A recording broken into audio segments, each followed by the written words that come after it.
ลืมเอาหมอนมาบ้านเอาบ่โอ้ยหมอนไว้นอน คิดว่าจะไปกินดอกกินดอก มอนให้บ่าวโอ้ย ไปช้างกัน แม่ นะ นแม่นแม่น ให้พระนี่เลยจะ เหลื่อมบ่ เรื่องแสง ผู้ใหญ่ใจดีนะอยู่ไทยเด้อเป็นคนไทยอยู่ประเทศไทยคนแหละอีคิวเป็นสื่ออีคิว ว่าโอ้ยมีข้าวดีบ่เด้นี่ แมนข่าวดีและสุกสองชั้น ก็นี่ชั้นที่หนึ่ง เป็นได้กลางอยู่บ่มงเพิ่นนี่ ช้างอยู่ที่ โอ้แล้วกูไว้ กวัดอ่ะนี่เงินนี่ พอแล้ว เพราะอะไร พอแล้วเอาคลิปเลย พอไว้เทะเห็นบอลมาเลยพอรู้ คนมาจ่อยมาแล้วให้ครบเลยค่อยคนมาช่วย พี่น้องเลยนะก็ดีใจน้องๆกันนั่นแหละนะ อะไรน้องนี่เนาะ และมีผู้รักผู้ใหญ่คนเอ็นดูเมตตาเนาะหลายๆคนนั่นแหละที่ว่า สงสาร สงสารอะไรก็อยากให้น้องคนนี้ได้อยากให้โอกาสน้องเพิ่นนะพอน้องโอ้ยนี่ก็สิว่าสิไปพึ่งผ้าภัยกับบ่ได้นะตอนนั้นก็ดีมีแต่ตนเป็นที่พึ่งแห่งตนนั่นแหละสิไป อย่าลืมกดติดตามเพื่อเป็นกำลังใจให้ผมด้วยนะครับ ทุกคนขอบคุณมากๆครับพี่น้องเปิดภาพเพิ่นปอดแต่เข้ามาวันนี้สร้างโต๊ะเพิ่นอันใส่ใส่ข้าวเป็นที่เรียบห้อยแล้วบ่อันนี้เด้อคือว่าไวแท้อันนี้ ไว้ได้สั่งเร็ว สบายดีเด้อเบิดทุกคนปอดแต่คือว่าไวแท้นี่สร้างเวียง เร็วมาก สบายดีลูกสาวลาก็ได้กินขนมไผ่นะ ผมจังเวียงบ่ ขนมไผ่ซื้อมาลุงเวียงดิเอาของลุงเวียงเห็นลูก แจ้งมากินจะบอกให้ ของลุงมันให้สบายเงินบ่ เห็นปะปัดต่อพี่น้องเลยก็ถือว่าลวดเร็วช่างแก้วไปใส่มานี่ฮะมาเบิ่งกันสบายดีป้าแก้วใส่หมดทิ้งอ่ะ ไปน้ำขาวพาผู้ไหว ไปคล้องกระป๋อมันเลยเนาะ บ่แม่นคิดว่าไทยไปน้ำยกเครื่องผัวมัน อืม ใส่ โดยแม่ขนม เอาขับใจหลายๆกับหมูพลอยเบิร์ดระเบิดเดี๋ยวในวานนี่นะ ยังอยู่ เลยกับ ที่ท่านกินกับนั่นกับท่าน กับก่อนชื่อว่านี่ กับตัวเก่า ไปหาอาจารย์โอยไปนี่พี่น้องเขาเอาหมอนมาให้จานโอยเหมือนนี่หรือว่าบ่าวโอยฮะน้องแต่ไปทางไหนมาเนี่ยโอ้ชาวยูทูบเบอร์ทางนี้อันนี้สบายดีเด้อทางนี้มา2 คนบ่โอ้หมอนนี่บ่สิไปให้อ้ายน้องแต่อย่าเพื่อนเราเพิ่น เห็นบ้านเราผู้เดียวก็ถือมาให้เราหน่อยเดียวจะ อ้าวสินอนหลายถ้าว่าชาวผู้เดียวเจ้าก็ได้ บางเทื่อเราบ่บางเทื่อเราอย่าเอากิ๊กเอานั่นเราขึ้นมาเด้เนาะ ให้เขานอนกล้ามก็ได้ เออมาฮอดแต่โดนละ เสิร์ฟแล้ว ได้เป็นชาวคลิปแล้วติว่าหยอกเอาเบิ่งขึ้นทักทายเบิ่งทางนี้ก่อนเบิ่งอย่างทางเทิงนี่เอ้าผู้ชาวบ่นี่ตะบ่ได้สร้างเหลียวเบิ่งขายบ่ออกเลยกล้วยสีเขียวขึ้นช่องเบิ่งกันจักน้อยหนึงเอาทักทายสบายดีเด้อทั้งเบิดสุคนก็ได้พอต้องกินแบบเป็นตาแซ่บแท้นี่ มาชิมดูนะ บ่เอิ้นค่อยนะบ่ตีนี่ เดินมา ไปทางใดอันนุ่มอันบ่อยนะ มันบ่สบายเลย อยู่ในห้องบ่โอ้ มาได้ไหม กินข้าวป้น กับป ปลาดุกอเมริกาอ่า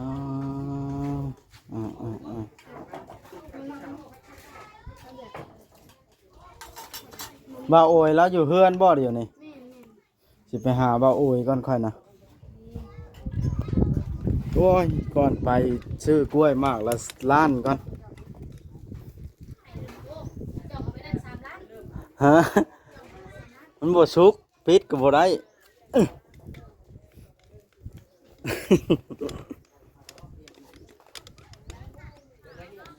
ฮะ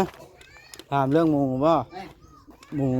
สามมุกดาบ่ บ่แปลว่าเริ่มต้นนะเริ่มต้นนะแปลว่าเฮาเฮ็ดฟาร์มมาแล้วเฮาต้องเลี้ยงแบบโตแบบนี้นะ จะข่อยหัดทื่อบ่ร้ายข่อยเลี้ยงแม่มันน่ะมีแต่6ตัวนึง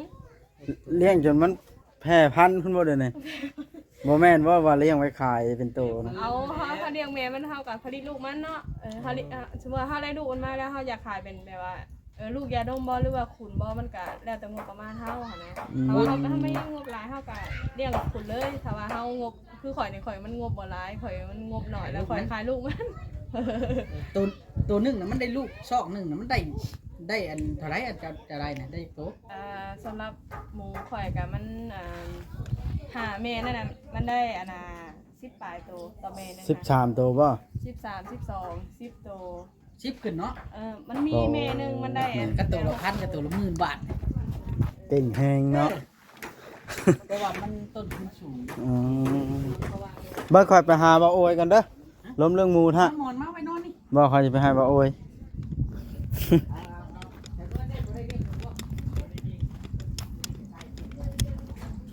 อ๋อสาวเทืองเฮ็ดหยังเนาะน่ะ โอ้หมูกี้น้อยให้บ่มีเสื้อใส่บ่นี่บ่กล้าทายเอาพี่น้องเอ้ยยันติดแดง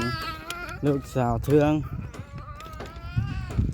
ไปย่างไปหาเบาหนุ่มโอยกันว่าเพิ่นเฮ็ดอีหยังอยู่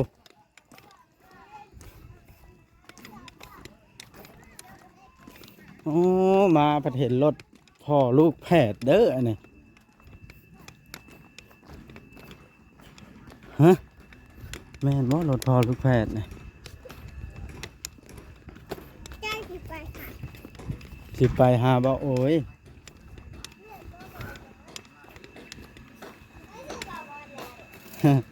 อันนี้รถบ่าวจ้อยโอ้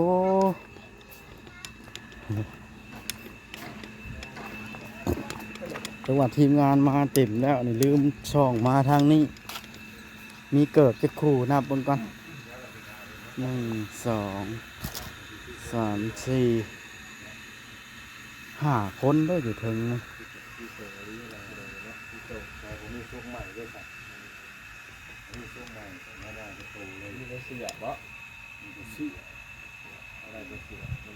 ไอ้จอบยังไงน่ะ ป้าเรามาจอง อย่างนั้นน่ะ แล้วยังไงน่ะ อ้าวนึกว่าคนมาได้ใส่ลาวแล้วก็ทีมงานหลายอาสบายเด้ กินดองไผน่ะ กินดองไผนี่นะ กินดองไผ อุ้มกระตุ้นคืออันนั้นแท้นี่คืออัน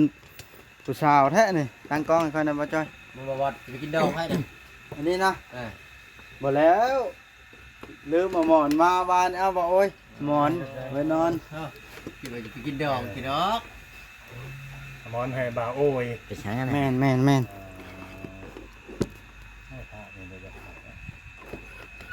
เหลืองบ่ เริ่มแสง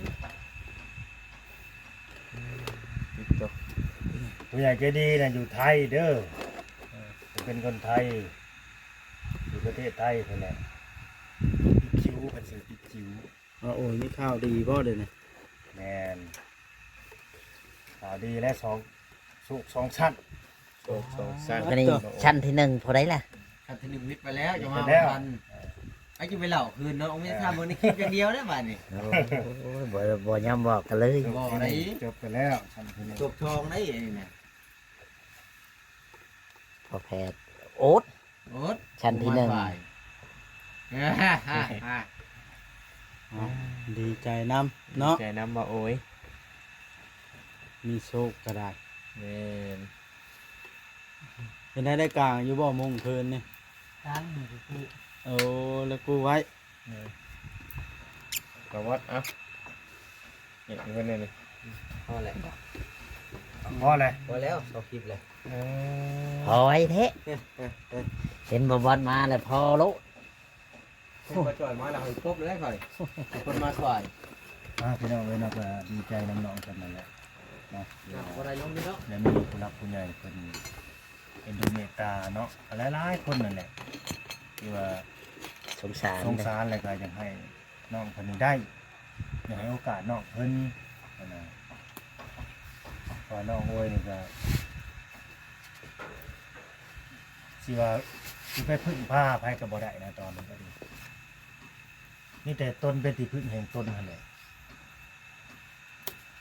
สิไปหาหยังเอาแต่ละมื้อน้องโอ้ยคือสมมุติว่าบ่ได้มีเวียกมีงานหยังเฮ็ดอยู่ในนี้คือไผจ้างหยังก็ไปแม่นบ่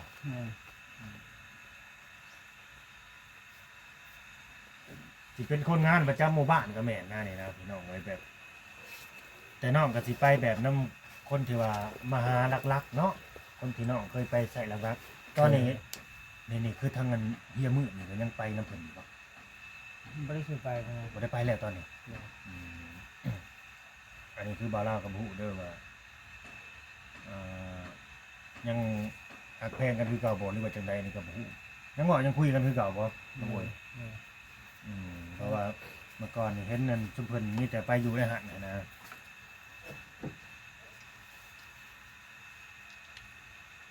ตอนนี้ได้สารลักๆนี่มีภายในสามาจ้างเนาะแบบว่ามีเบียกมีงาน มันกำลังนี่ดีนะ ยังบ่มีปกตินี่เริ่มได้นี่เพราะว่ามันเขาก็เริ่มปลูกแล้วตอนนี้นะเบียกที่ว่าน้องเพิ่นเฮ็ดแต่ละปีนะพี่น้องเลยคือปลูกมันแน่นี่นะไปไถหัวไถชวนกับเขาจ้างอยู่บ่ไถเป็นอยู่บ่รถไถใหญ่ บ่ บ่เคย มีแต่รถไทยน้อยแหละ อ๋อจ้างรถไถน้อย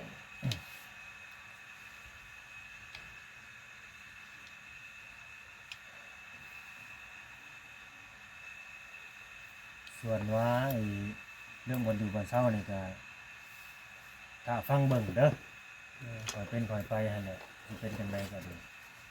ทั้งหมดทั้งผู้รับผู้ใหญ่เพิ่นนั่นแหละสิว่าแนวใดเพื่อนหลังนี้คือกันนั่นแหละพี่น้องเอ้ยบ่น้องอยู่คนนี้แหละมันก็ได้ยินแว่วๆมาว่าแต่ของเพื่อนเพิ่นก็อยากขายหั่นแหละวันหลังนี้ ทั้งดินบ่มาเรา บ่ดินบ่ขายแต่เฮือน ดินเพิ่นอาจสิมาอยู่นะเพราะว่ามันติดพี่น้องกันเด้อขายก็คืออยากขายแต่เฮือนมันแบบมันเก่านี่แหละเฮือนแบบเนาะไม้มันกระดอกมันผุมันน่ะ แม่นบ่เบา ซื้อไปเฮ็ดเถียงนาคักเนาะ แม่นก็มีผู้รักผู้ใหญ่ทางช่องพวกชมเจ้าหั่นแหละเนาะอยากซื้อหรือว่าอยากซอยน้องโอยก็ไปจังถามเจ้าของเพิ่นก็ได้เอาเพิ่นสิขายเท่าใดกันแน่4-5,000นี่แหละเพิ่นเนาะสิประมาณนี้แหละ 4-5,000 บาทนี่ว้าวหลีบ่ได้ในทั้ง ว่าสิเอาบ่ อยู่ข่อยอยากได้อยู่คันว่าซ้ำนั้นนะ จะเอาไปเฮ็ดหยัง ข่อยสิซื้อไปเฮ็ดเถียงนา มาบ้านจะไปจังหน้าบ้าน บ่วัดคือจังได้แท้ เพราะว่าเสามันยังดีเลยเนาะ แม่นเช้ามันปกติก็ไล่เช้าละพันแล้วเนาะ แม่นเสามันยังดีอยู่แล้วก็เสา ประมาณนั้นแล้วอย่าว่าเลย มันก็ยังสิพอได้อยู่นะสองแซมเพิ่นละเพิ่น แล้วก็แป้นอีกบาทนี่ แฟนก็ยังโอเคอยู่ โอ้เนาะ แม่น บางแผน โอเคอยู่เป็นอันเส้นเป็นอีหยังก็ได้เนาะ จากนั้นราคาเฮาอยากซื้อเนาะสำนักไหนเจ้าของเขาอยากขายจะได้ก็บ่ฮู้เออเจ้าของเขาอยากขายจะได้บ่ฮู้เด้อันนี้คือราคาเฮาอยากซื้อ หมอกัน ประมาณ4-5,000 4,000ซะเนาะเอาซื้อได้ แม่นประมาณ3,000-4,000นี่ แม่น ต้องถามเจ้าของก่อน เพราะว่าแป้นนี่มันก็ พอปูได้เนาะ 4,000แล้วเนาะ กินแล้วบ่ข้าวเช้านี่ แล้ว เอาเที่ยงได้ซะ ยัง ยากเลยบ่ อยากไว้แท้ มีข้าวหมกบ่ ป้ากินได้ยังซั่นเลยล่ะ จักโมงแหละกินข้าวเที่ยง10:00น แล้วบ่มีอันกิน คือมีนาฬิกาใหม่เนี่ยครับคือบ่มี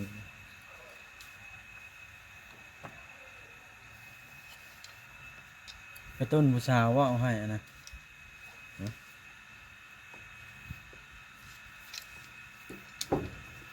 กระตุ้นน้องแต่บ่เลยแนวใด ต้นเนาะ เอานึกว่าคือว่าเห็นนั่น อย่าไปยิงของแหลมของคม กระตุนงามมะลิอันนี้ ขาดเที่ยวขาดเลย เสื่อมขาด อืม มาธรรมดา ตามประชากระตุ้น ผมว่าเห็นแต่รถบ่าวจ้อย เห็นบ่ จอดอยู่ทางทางนี่ เดี๋ยว เอามีหยังอยากถามน้อง มีหยัง เพิ่มบ่ เพิ่ม พอลูก ถาม แพทย์ น้องเพิ่นบ่มาวัดโทษถ้าบ่มี เห็นแล้วบ่ห้องน้ำนะ จบ คุณได้แล้ว ยัง ได้แล้ว เอาโทรลงบ่เมื่อวานนี่ บ่ยังเวลาลงมื้อนี่เดี๋ยวลง อ๋อ แต่ว่ายังมาแล้วลงเนาะการยกได้อยู่ป่ะ ได้อยู่แล้วตั้งหลายคนแล้ว จัก3คนเนาะ4คนเนาะ แต่ว่าถ้าทีมงานมากกันยังเอาลงนะ โอ้ ถามพอลูกแพทย์บอกว่าเพิ่นว่า ขาดบ่ได้เนาะมีคนลูกแพทย์บ่เพิ่นว่านะว่าดอกยังบ่ได้หลายคือว่าซาลีเด้คนลูกแพทย์นะ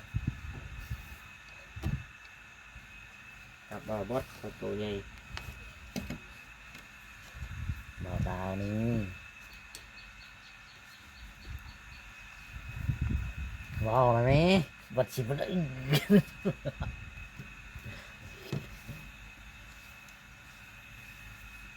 เราก็อยู่ในนี้สมมติว่าเขาสิเลือเฮือนนี่จะไปอยู่เฉย จะเป็นอยู่น้องๆแหละ จะเป็น เขาจะว่าแล้ว ของเขาเนาะเขาก็สิบอกเขาก่อนแล้วว่า ก่อนเขาสิเลือก็ได้หรือว่าเขาบ่บอกว่า บอกก่อนแล้ว ให้เก็บเพื่อนเก็บของเลยนะเนาะ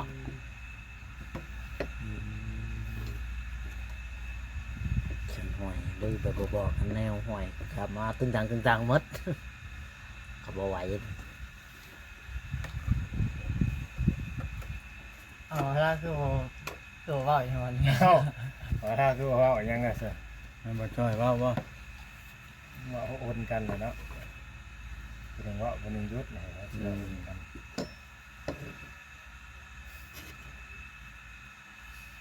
ถ้าบ่มีผู้เว้าแล้วก็สิได้ จบคลิปเนาะ จบคลิปได้สิได้ให้น้องขอบคุณผู้ใหญ่ใจดีเพิ่นได้บาดนะ เอาขอบคุณผู้ใหญ่ใจะดีเพิ่น เลยบ่าวเรา เอาน้องมือขึ้น ก็บ่เก่งกว่านั้นเลย น้องมือขึ้นขอบคุณผู้ใหญ่ใจดี ขอบคุณพี่ใหญ่ใจดี พี่จิ๋ว พี่จิว ที่ฝากเงินให้ค่าขนม ฝากเงินในค่าขนม น้องโอย โอ้ย ต่อไปบาดนี้ให้เพิ่นอยู่ดีมีแห้ง ดีมีแห้งคงเจ็บเดี๋ยวจะได้คนไผ่ใช่ไหม นอนรับให้ได้เงินหมื่น นอนรับได้เงินหมื่น นอนตื่นให้ได้เงินล้าน ได้เงินแสน เงินแสนมันน้อยเด้อให้ได้เงินล้านลูก เอาเงินล้าน ออกจากบ้านให้ลมคุ้มเงินคุ้มค เดี๋ยวมาเป็นลงเงินคุณค ำ ำ โดยตามนั่นแหละพี่น้องเอ้ยเนาะแต่เขาก็บ่มีหยังหลายพี่น้องเอ้ยขอบคุณทางผู้หลักผู้ใหญ่เพิ่นเนาะที่มอบหมายภารกิจและก็หน้าที่ให้เป็นสถานบุญให้เนาะแล้วก็รักเรือเป็นสุขสำนานเด้อทางRPG ก็ดีเป็นยังทำยังไงให้เกิดเนาะเจริญก้าวหน้าก้าวไปเนาะขอบคุณFC แหละที่เขามาเบิ่งมาชมตั้งแต่ต้นจนจบคลิปฝากเป็นกำลังใจให้เด้อพี่น้องเอ้ยเนาะแล้วก็เป็นกำลังใจให้น้องเพิ่นนำเนาะอันนี้ก็ยังบ่มีหยังสักอย่างเลยเนาะก็เรื่องกระตุ้กระต๊อบกระทาเบิ่งผู้รักผู้ใหญ่เพิ่นไปแหละเพิ่นสิว่าจังไดก็ดีเนาะสู้ต่อไปเด้อน้องโอยเด้อน้องอาสบายดี สบายดี โอ้ฟังเว้านี่น้องโอยมานี่ได้รับเงินบ่ก้อนโต โบโตอย่าเข้าว่าโตไปก่อน ไปก็สิได้จบคลิปซำนี้เด้อซั่นน่ะเอาพักผ่อนว่าโอ้ยฮะสบายดี ขอให้ถ่าย